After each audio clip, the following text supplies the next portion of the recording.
Welcome back, guys. Today I want to talk about one of my favorite subjects, maps. I like maps. I use them all the time. Especially when I got started as a DM, I relied on them 100% of the time. I didn't feel like I could do any scene without a map in front of my players. But as I moved along, my opinion changed slightly. I still like to make maps. I have a lot of them available on the playlist Animated Battle Maps here on Progressive D&D. But are we overusing them? Does a battle map cease to be amazing if you're not in a battle? Now, there's some DMs out there that actually run combat theater of the mind. I think it's amazing. It's not something I can do. I'm definitely not that good of a DM. But for those that can, they can weave combat into this interesting and magical experience that happens only in your mind. That's amazing. But for the rest of us, we need those maps. And then you have VTTs, playing Dungeons & Dragons Online. They are almost completely map-centric, where the root of the product, the root of the software is simply people looking at the same map at the same time and moving tokens.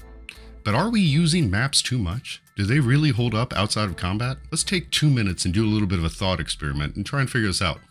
Consider this scene as narrated by Progressive D&D's very own Dan Moran.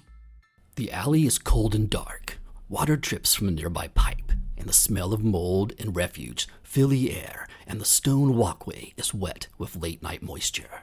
Ahead of you, an ogre stands, already aware of your approach. His stance is ready and powerful as he maintains his post in front of the black steel door. "What's your business here, boy?" he says in a booming voice.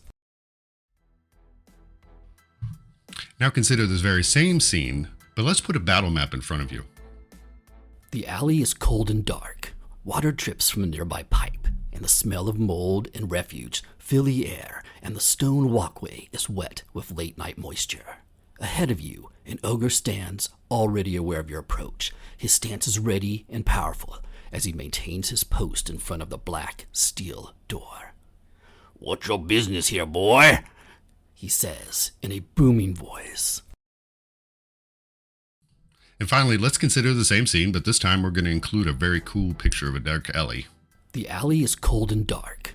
Water drips from a nearby pipe, and the smell of mold and refuge fill the air, and the stone walkway is wet with late-night moisture. Ahead of you, an ogre stands, already aware of your approach. His stance is ready and powerful as he maintains his post in front of the black steel door. "What's your business here, boy?" he says in a booming voice. All right, so which one felt more exciting, more vivid? Which one painted that picture in your mind that put you in the moment? Was it the one only with the description? Was it the one with the map? Or was it the one with the description and the picture?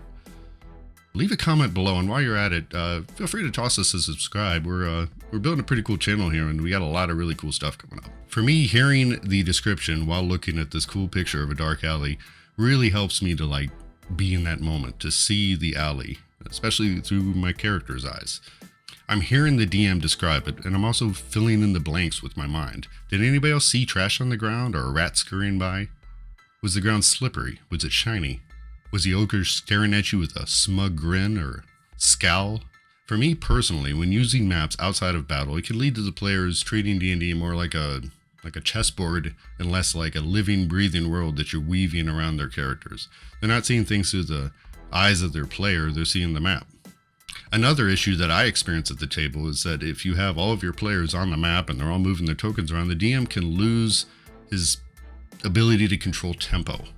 When in a combat encounter, we have initiative order, and that takes care of most of the heavy lifting for us, right? It is our tempo. It tells us who should be going and who shouldn't be, what we should be waiting on. It tells us what's happening at the top of the round, at the bottom of the round. It's a lot happening there, and the initiative tracker is the heartbeat of it all. Now consider maps outside of combat. The DM does not have initiative order in order to control the cadence or the tempo of the scene. So they're left trying to rally their group around general ideas, but if you have a fidgety group, it can cause some problems. They can start moving their tokens away from the group. In some cases, they can totally forget to move their token and they'll be on the other side of the map before anybody realizes it.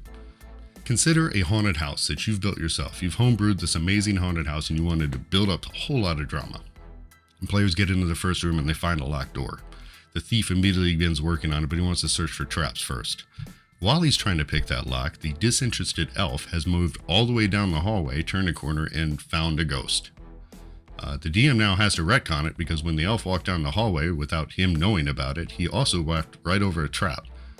So you're ended up with a situation where you were trying to build some suspense with this door with the lock that probably has a trap on it, but you're now having to deal with an elf that has to be moved back, and now they know there was a ghost around the corner.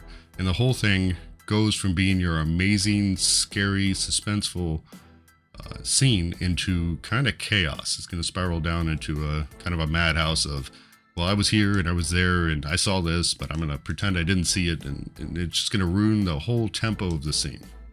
Now, you're probably saying the DM should have better control, or the players should know not to do these things, and you're absolutely right. A lot of this should happen in session 0. There should be some awareness from the entire group that when you're in a dungeon or you're in a haunted house or wherever you might be, that you have an understanding of how to treat the maps. And when you're not in combat, you should not be flying 80 feet in one direction just because you can move your token that far. I do have some thoughts and ideas that might help a little bit though.